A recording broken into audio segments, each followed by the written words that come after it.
This is going to be what I hope is a quick tutorial on how to put your face together. Right now I have my eye, a nose, and a mouth. Though you are welcome to use a JPEG file that has multiple noses and multiple mouths on them. You'll just erase the nose you don't want to use when you get into Sketchbook. Now the Sketchbook, as I've mentioned before, is not quite like the ones that you guys have, so I have to do an extra step with the eye. First, what I'm going to do is make sure I have the right skin color, and I'm going to bucket tool out here. Okay, great. Then I'm going to shrink the size of my eye just a little bit, move it over a little bit, and then I'm going to erase some of this area over here. The reason I'm doing that is because I know I'm going to need an eyeball on this other side.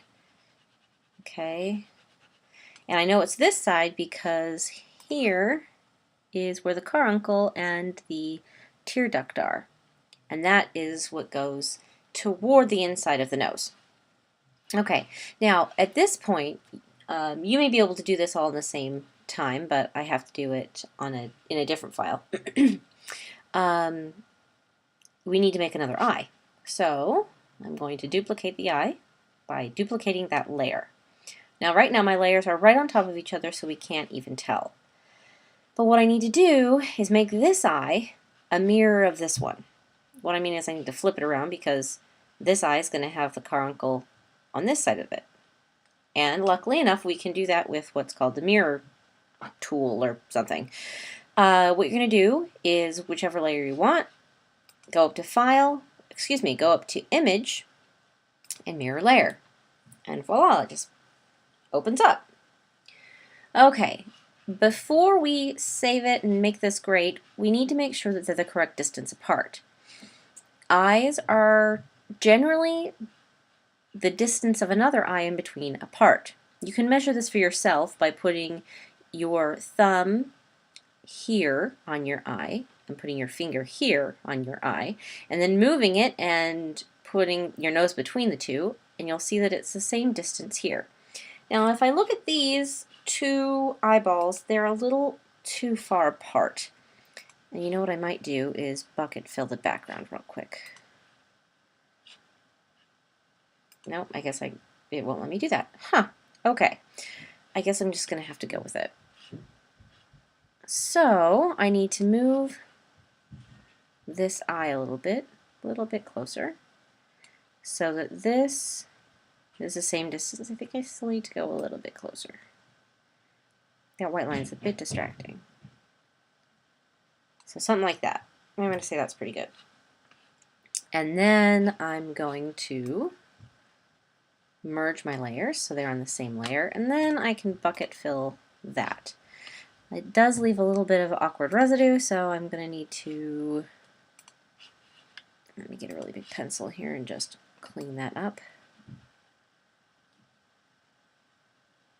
Okay, so there are my eyes.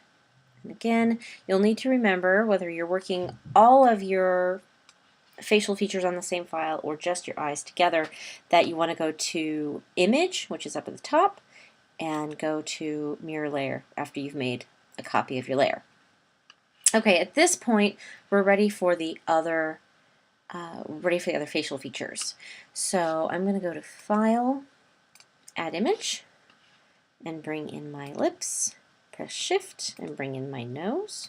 Oh, it won't let me do both. Okay, I'm just going to grab my lips then and open, and you'll see that's on a new layer.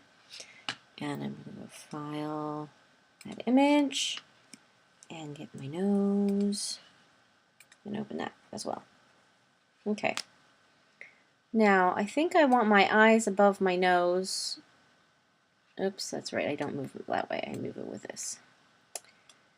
Just moving that above there. I think I like the order of that, because when I go to erase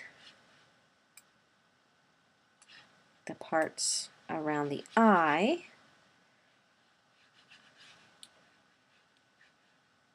oh, that's a little too close.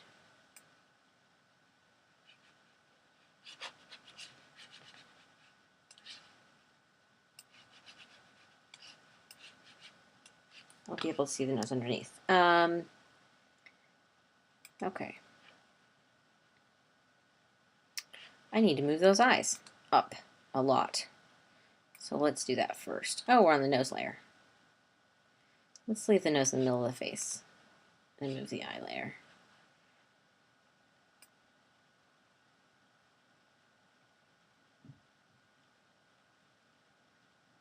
I think it'll be something like that, though we will need to use the erase tool again. So we'll be able to see the nose between the eyes.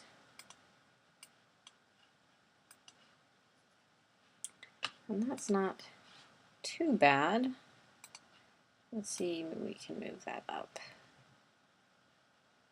Actually, I think I might need to make the nose a slightly bit bigger. And you'll have to adjust this. Everybody's noses and eyes are going to be a little bit bigger or smaller than what they need. So you'll really have to play with it a bit to get, oh no, that looks too big.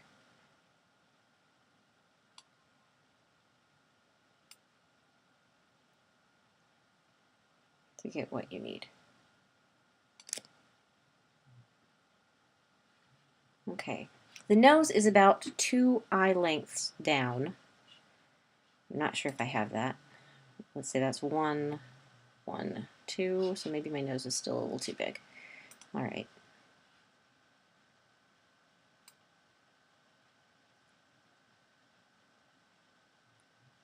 Something like that.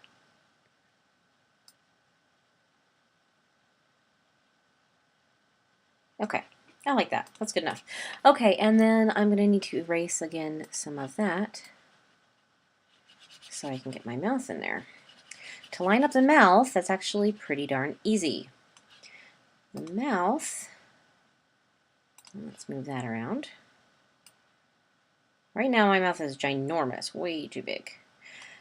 The ends of the mouth should line up with your pupils.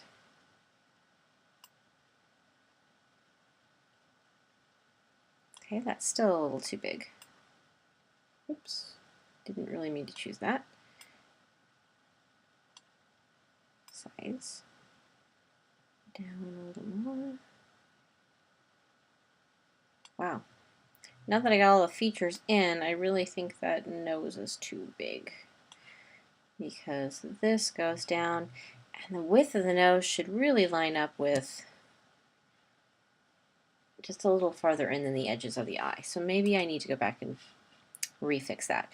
And that's kind of how this is going to go, guys. It's a little bit of adjusting and fixing. And maybe those eyes are too far apart. Oh, don't tilt the nose. So you'll just have to kind of play with it. And that means we need to move the lips up.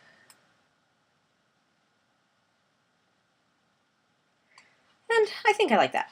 That seems pretty good. So we're going to merge the layers. And then I'll be able to take my airbrush, kind of soften out any difference in skin tone that I might have in between these layers.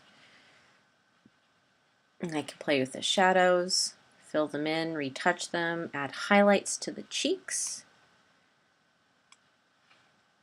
add darkness, add some eyebrows, because those eyebrows are going to flow right from the nose. Anyway, that's basically how that's going to work, and on my big campus you'll also see some other worksheets on how to line up all the facial features. Hope that helped, and if you have any questions,